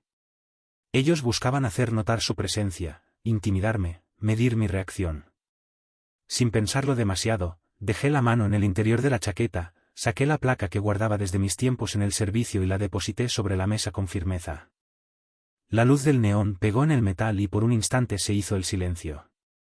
Los 2 hombres clavaron la vista en esa placa y su sonrisa se deshizo. Retrocedieron un paso, desconcertados por la presencia de esa insignia que aún impone respeto. Lucía me miró con los ojos húmedos. No parecía una mujer sin recursos, parecía alguien que había apostado a la promesa de Esteban y ahora veía cómo la apuesta iba en su contra. Está bien, hablaré, dijo con la voz entrecortada, pero necesito protección. No me sorprendió su miedo. Había visto el poder que tenía Esteban cuando se encendía, como sus seguidores obedecían como lobos. Además, ¿quién la apoyaría? ¿La ley? ¿La gente? ¿Su novio? Nada le sería sencillo sin respaldo. Tomé mi teléfono y marqué el número de comandante Rosales. Le expliqué con brevedad y sin alarmarme que tenía a Lucía dispuesta a colaborar, pero que requería un lugar seguro. Rosales respondió con esa voz que había escuchado en tantas noches de patrulla: hazla llegar al punto y yo dispongo de un lugar. No la dejes sola. Ojo con los contactos de Esteban. Le di la dirección provisional y colgué. Hice una seña a Lucía para que me siguiera. La ayudé a ponerse la chamarra y la conduje hacia la salida. Afuera, el aire nocturno me golpeó en la cara como una bofetada fría. Lucía caminó junto a mí con paso inseguro. De vez en cuando miraba hacia atrás, temiendo ver caras que la reconocieran. En el coche que esperaba en la esquina, el chofer no preguntó. Arranqué y tomé la ruta más rápida hacia el sitio que Rosales me indicó. Mientras circulaba entre luces y semáforos, pensé en lo frágil que era la libertad de alguien que se la jugó por un hombre. Recordé a Mariana sola y sentí de nuevo una furia antigua que se mezclaba con alivio. La pieza clave del tablero empezaba a moverse a nuestro favor. Al llegar al apartamento seguro, un hombre de la policía ya aguardaba. Lucía entró con pasos torpes, mirando los muebles, evaluando la seguridad con ojos prácticos. Le ofrecí un vaso con agua. Sus manos seguían temblando. ¿Qué vas a decir allá arriba?, pregunté tratando de sonar lo menos amenazante posible. Ella me miró y por primera vez vi claridad en su rostro. Contó con voz baja cómo Esteban la había convencido de firmar unos papeles prometiéndole un trozo de tierra cuando todo estuviera resuelto, cómo le ocultó las deudas, cómo la mantenía en un ciclo de favores y silencios. Habló de miedo, de promesas rotas, de noches en hoteles y regalos que al final no eran más que piezas para una jugada más grande. Mientras escuchaba, anoté en mi libreta cada detalle, fechas, lugares, nombres. Todo era valioso. Le expliqué que su testimonio podría liberarla de la mentira y ayudar a Mariana, aunque implicara coraje. Ella me miró con la sinceridad de quien por primera vez se siente escuchada y no juzgada.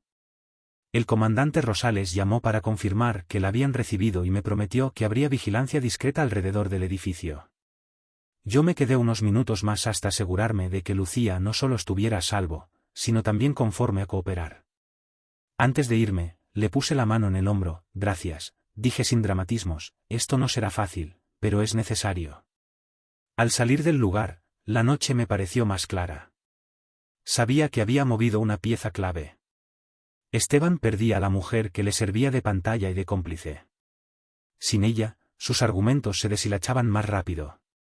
Pero también sabía que habíamos encendido la máquina del peligro de verdad. Había revelado cosas que harían que él reaccionara, quizá con rabia y desesperación.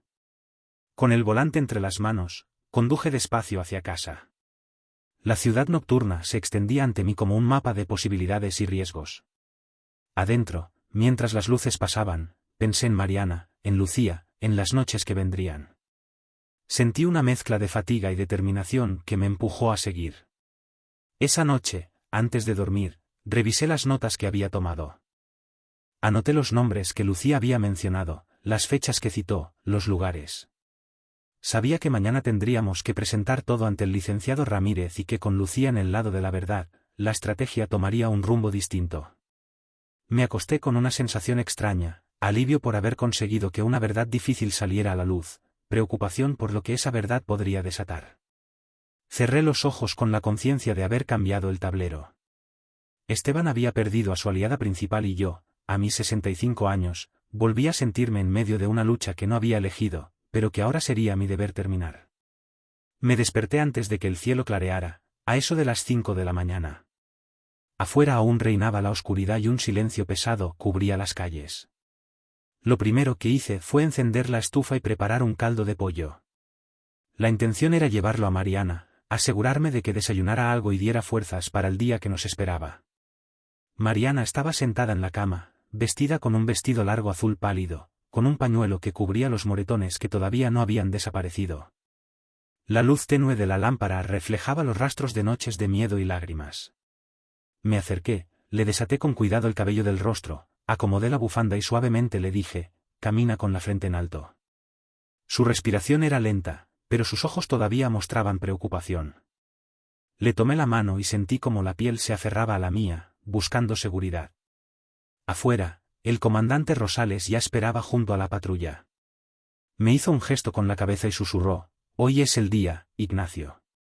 El trayecto al tribunal en el centro de Guadalajara fue silencioso, cargado de tensión. Al llegar, la plaza frente al juzgado estaba más concurrida de lo que imaginé. Grupos de vecinos y curiosos comentaban en voz baja, ahí van, el papá contra el hijo. Sentí una mezcla de orgullo y ansiedad. Esta audiencia no solo decidiría el destino de Mariana y de la hacienda, sino también mi relación rota con Esteban. Al ingresar a la sala, el chirriar de las sillas de madera me recordó las largas horas que pasé en la policía revisando documentos y vigilando calles. Vi a doña Camila en la última fila, su gesto firme y un pequeño asentimiento que me dio fuerzas. Esteban entró con pasos confiados, vestido de manera impecable, y a su lado estaba el abogado Valdivia de la Ciudad de México, con la mirada fría y calculadora. Lucía se sentó lejos de él, brazos cruzados, evitando su mirada. Todo estaba dispuesto para un choque de verdades y mentiras. El juez Arturo Cervantes entró, golpeó el mazo y dijo con voz firme, orden en la sala. El licenciado Ramírez tomó la palabra y comenzó a presentar las pruebas. Primero, las fotografías de las heridas de Mariana, su rostro hinchado, los moretones en brazos y torso. Después, el informe médico de la doctora Jimena que confirmaba la violencia sufrida. Continuó con el vídeo de la cámara de doña Camila donde se escuchaban los llantos de Mariana golpeando la puerta a las 1:03 de la madrugada. Luego mostró las fotos de Esteban con Lucía en el bar y el motel, con las placas visibles del vehículo. Finalmente, sacó la copia de los documentos falsificados que él mismo había llevado al registro público. Un murmullo recorrió la sala. Algunos sollozos se escucharon y varias personas se limpiaron las lágrimas al ver la evidencia de manera tan directa y cruda. El abogado Valdivia se levantó, voz firme y desafiante, todo esto es invención de la señora y su suegro para extorsionar. Ramírez con calma presentó los mensajes de amenaza de Esteban, si hablas, lo pierdes todo. Mariana bajó la mirada con las manos temblorosas sobre el regazo. Coloqué mi mano sobre su hombro para transmitirle seguridad. Un gesto sencillo pero lleno de intención. Cuando llamaron a Lucía a declarar, tragó saliva y avanzó hacia el estrado. Sus palabras fueron firmes aunque temblorosas, Esteban me obligó a aceptar esos papeles falsos. Prometió darme parte del terreno, pero todo era mentira. Al escuchar eso, Esteban saltó de su asiento. Su rostro se tornó rojo y gritó, maldita traidora. Dos oficiales lo sujetaron rápidamente para que no atacara. El juez volvió a alzar la voz, orden. Llegó mi turno.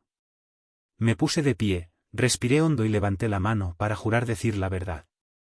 Miré al juez directamente y hablé con voz firme, cargada de cada noche de vigilias, cada golpe de miedo, cada lágrima que Mariana había derramado. Soy policía retirado, pero hoy hablo como padre. Ese hombre no es hijo mío, es un abusador y un ladrón. Un murmullo recorrió la sala.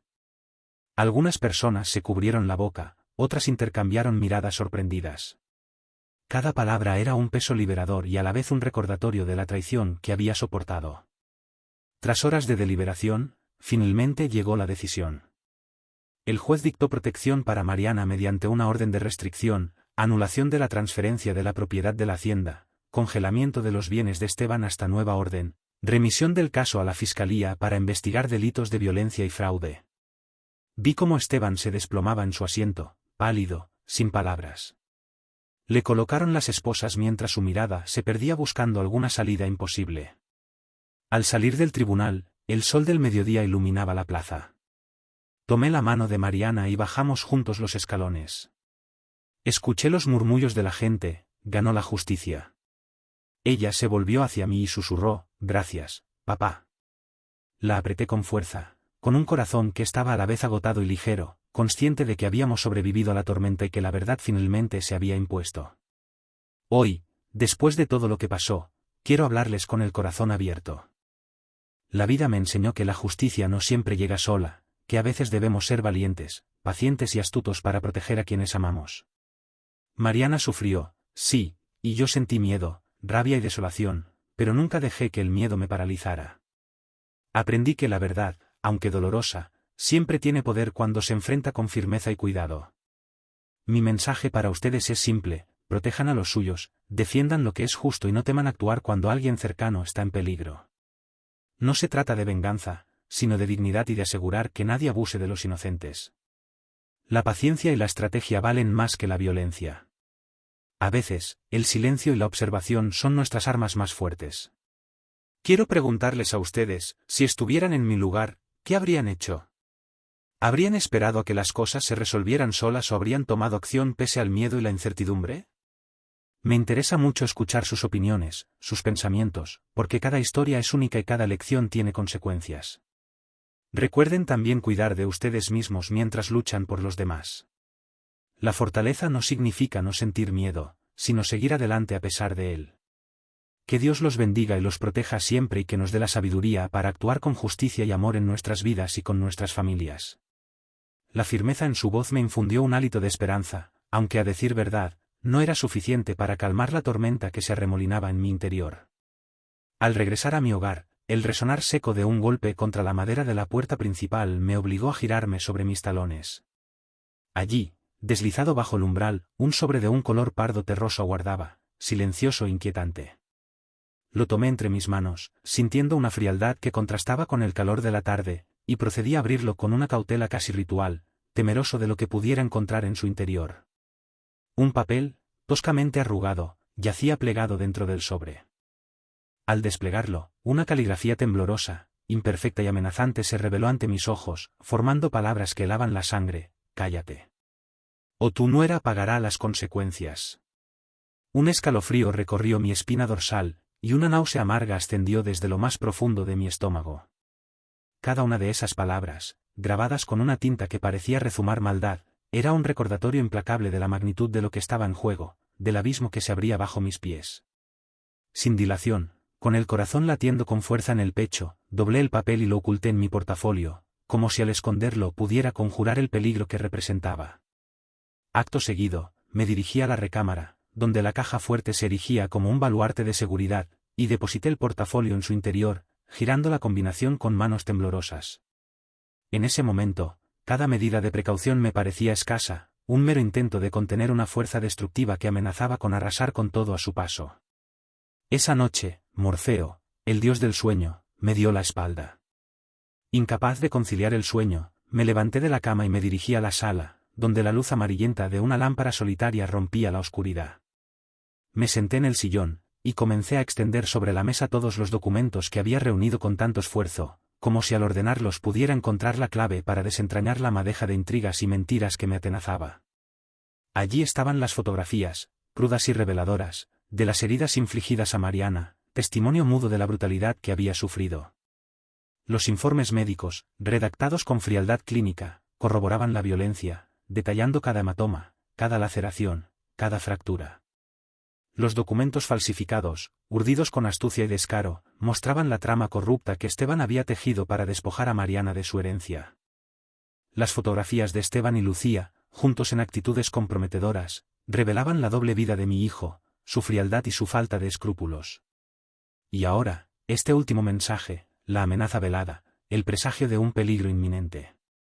El silencio de la noche era interrumpido, de tanto en tanto, por la música estridente que provenía de un bar situado al final de la calle, una ranchera melancólica que contrastaba con la tensión que me embargaba.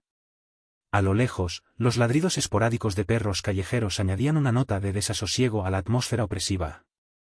Con meticulosidad, comencé a numerar cada carpeta, a revisar cada hoja, a anotar detalles relevantes en mi libreta de notas.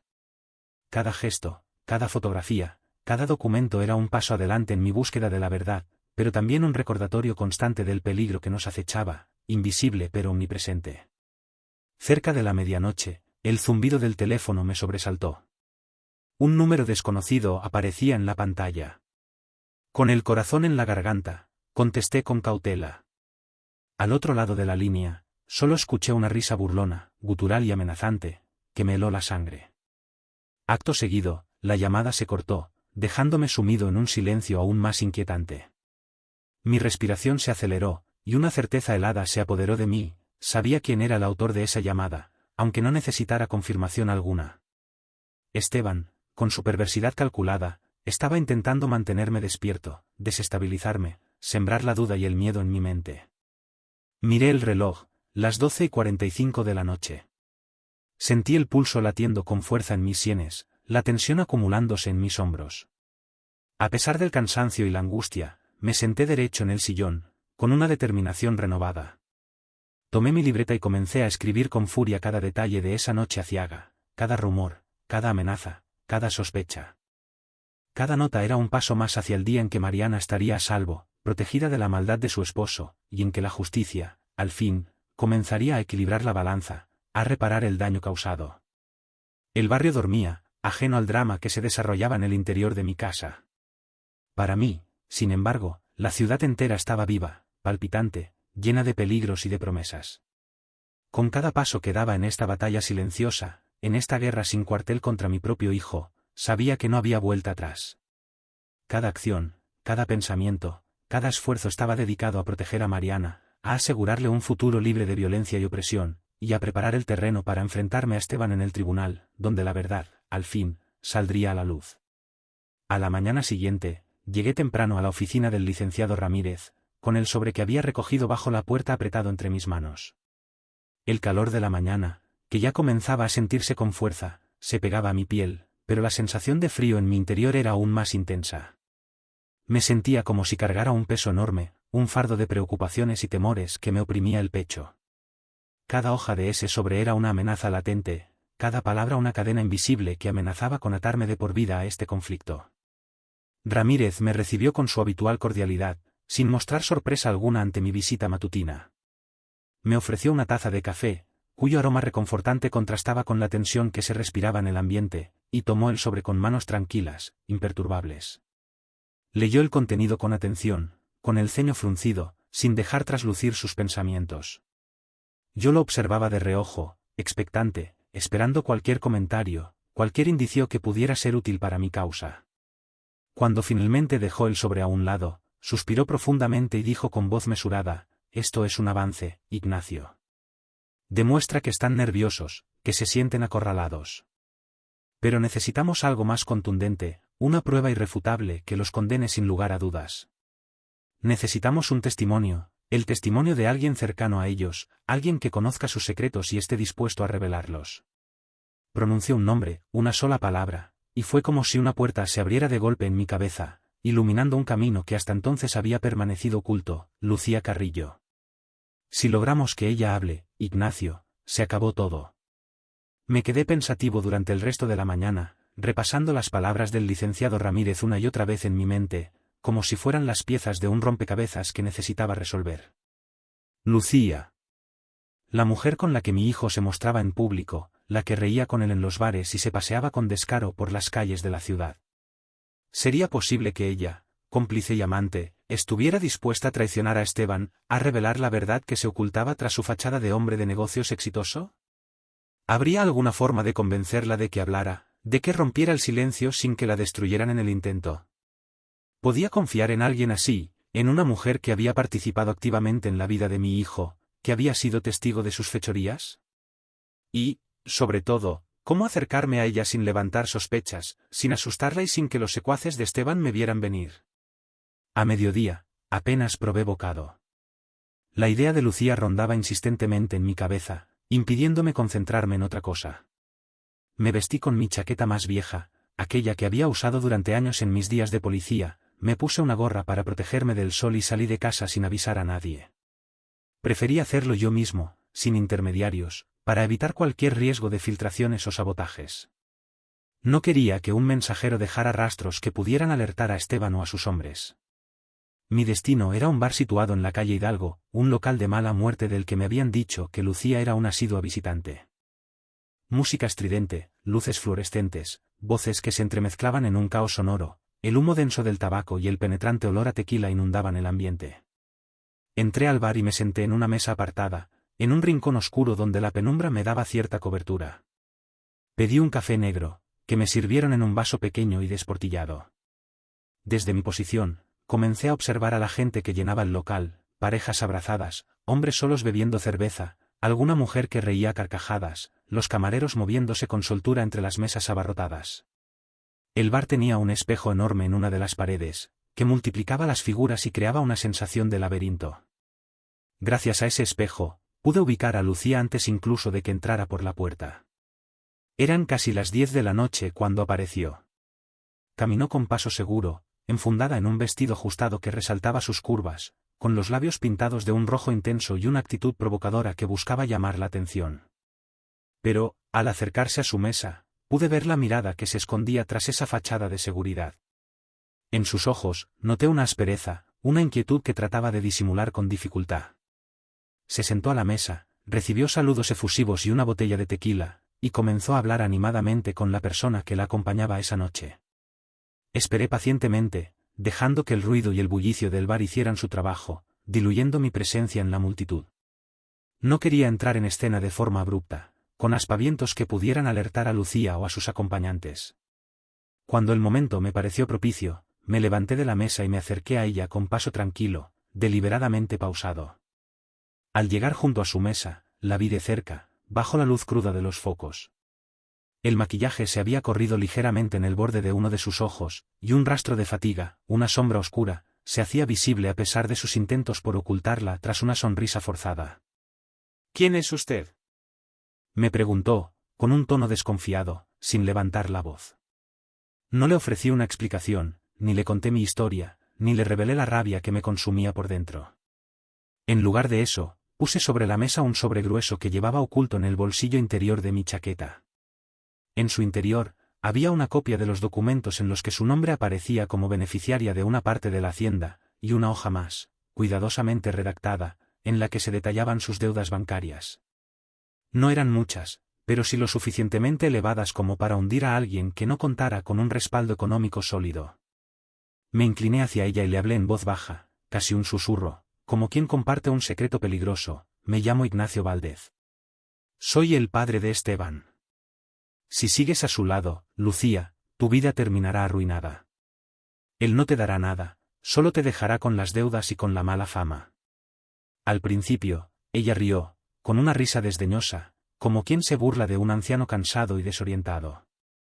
Apuró el último sorbo de tequila de su vaso y se preparó para ignorarme. Pero, al abrir el sobre y ver el contenido de los documentos, su rostro se transformó. El brillo de la autosuficiencia se apagó de golpe, como una vela que se extingue en la oscuridad. Sus manos comenzaron a temblar visiblemente, y el vaso se le resbaló de los dedos, estrellándose contra la mesa. El líquido salpicó el mantel y el estruendo atrajo las miradas curiosas de los demás clientes del bar. En ese preciso instante, como si estuvieran esperando una señal, dos hombres corpulentos, de aspecto amenazante, que reconocí como miembros de la banda de Esteban, cruzaron la puerta del bar y se acercaron a nuestra mesa con una actitud claramente provocadora. Pude notar la tensión en el aire, la hostilidad latente que emanaba de sus cuerpos. Estaban allí para intimidarme, para hacerme saber que me estaban vigilando, para medir mi reacción y proteger a Lucía.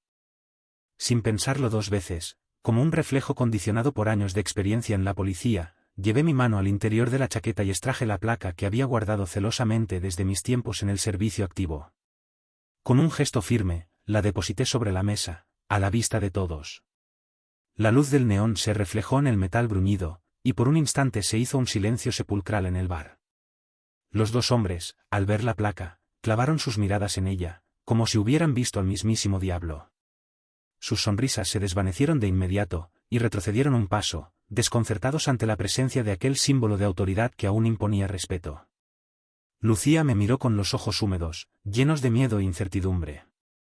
Ya no parecía una mujer fuerte y segura de sí misma, sino una víctima atrapada en una red de mentiras y engaños.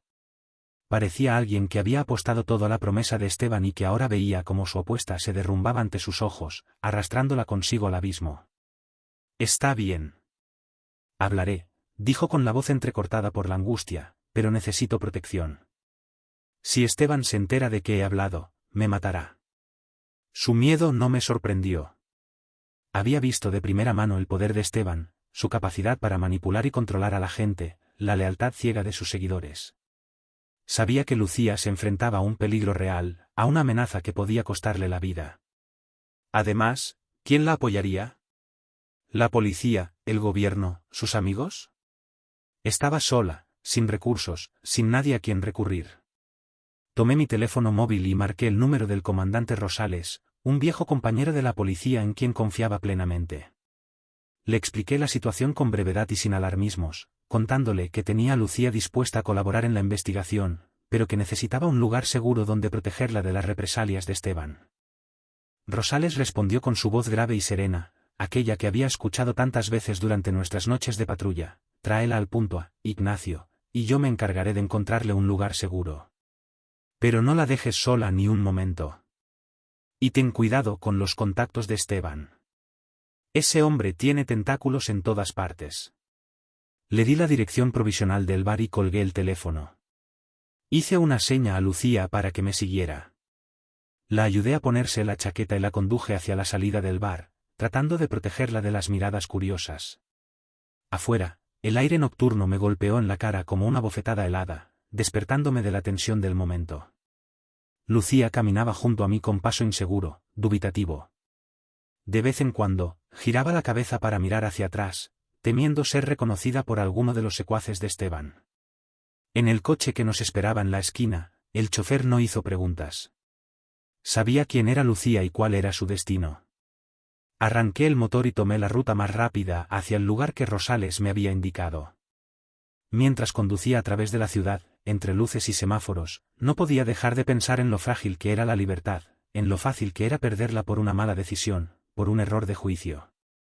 Pensé en Mariana, sola y vulnerable, a merced de un hombre cruel y despiadado. Y sentí de nuevo la furia contenida durante tantos años, la indignación ante la injusticia, la necesidad de proteger a los inocentes. Pero, al mismo tiempo, sentí un atisbo de alivio. La pieza clave del rompecabezas, la que podía desvelar la verdad y derribar la fachada de Esteban, comenzaba a moverse a nuestro favor. Al llegar al apartamento seguro que Rosales había dispuesto, un agente de la policía nos estaba esperando en la puerta. Lucía entró al edificio con pasos torpes, vacilantes, mirando a su alrededor con desconfianza, evaluando la seguridad del lugar con ojos prácticos. Le ofrecí un vaso de agua, intentando calmar sus nervios. Sus manos seguían temblando visiblemente. «¿Qué vas a decir cuando te sientes delante del juez?», le pregunté, tratando de sonar lo menos amenazante posible. Ella me miró fijamente, con una expresión de vulnerabilidad que me conmovió profundamente. Por primera vez, vi claridad en su rostro, una determinación que parecía haber estado oculta durante mucho tiempo. Contó.